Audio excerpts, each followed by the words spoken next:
What's going on, guys? Andy here, and I wanted to continue this conversation on art blocks since it seems like some of you guys liked my tips and, well, some of you didn't.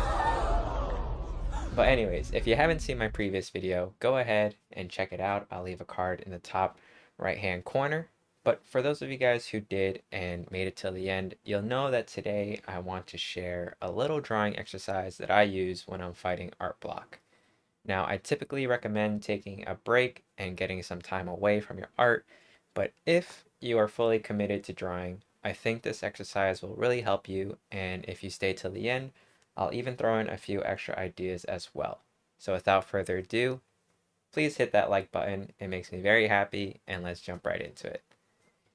So usually when I feel the urge to draw, but I'm fighting art block, my approach to starting a piece is pretty simple, and it's being inspired by randomness. I find that this technique falls somewhere in the middle of drawing purely from reference and drawing purely from imagination. Both really great skills to have and train. So you might be thinking, how do I do this? So the first step is to gather a bunch of random images off of sites like Pinterest or Unsplash and create what is essentially a mood board out of things that are completely random and have little to no relation to one another. Now with this mood board, the second step is to find the hidden gems, be inspired, and create something. You don't need to solely use the mood board, you can also use your imagination as well. Maybe you're feeling inspired by the colors from one image you found, but you like the lighting in another.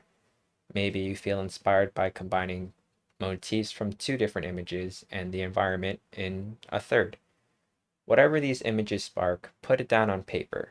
Honestly, the sky's the limit, and by doing this exercise, you inadvertently train your ability to use references as well as pull from corners of your imagination to create something that you honestly probably had no intentions of creating in the first place. And honestly, I find that process extremely magical, especially in times when you're not feeling super inspired or driven to draw. And another note to keep in mind is that what you come up with doesn't even have to be complete. Maybe it's just a sketch that you revisit another time. Feel free to spice things up in any way too. Maybe give yourself a time limit or have your friends create the mood board for you.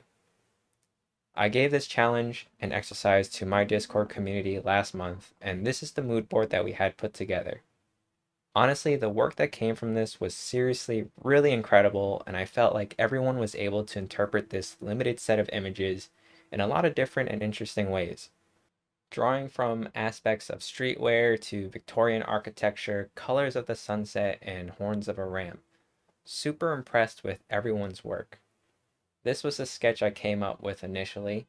Wasn't super happy with it, so I let it sit for a bit, and when I came back to it, it evolved into this final piece. So that's my main tip and exercise, but I know some of you might be looking for more, so here are a few other things you could do. The first would be to do studies. You can do anatomy studies or master studies. Either of those are great and will contribute to your growth as an artist. A second thing you could try is redoing an old art piece and see how you approach it differently and see how much you've improved. This momentum may be enough to propel you out of your art block. So that's all I have for you guys today. But in summary, to get out of art block while maintaining that intention to draw and create, you can be inspired by randomness, do studies, or redraw an old piece. I primarily like to do the first one, but I may do future videos going more in depth on the other two and doing them myself for you guys to see. And now I think it's a good time for a question of the day. What was the last image you were inspired by or used as reference? Let me know. For me, it was an astronaut. And while you guys are answering that, if you guys like this video, it would really help me out if you gave it a thumbs up and subscribe to my channel if you loved it. Feel free to also turn on notifications so you don't miss out on a future upload.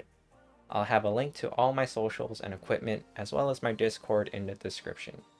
We are a wholesome community of creatives, and each month we host challenges. This month's challenge is an environment and background challenge. It's not too late to join in, and I hope to see you guys there. So, I hope you guys have a wonderful day wherever you are in the world. And like always, I look forward to seeing you guys in the next one.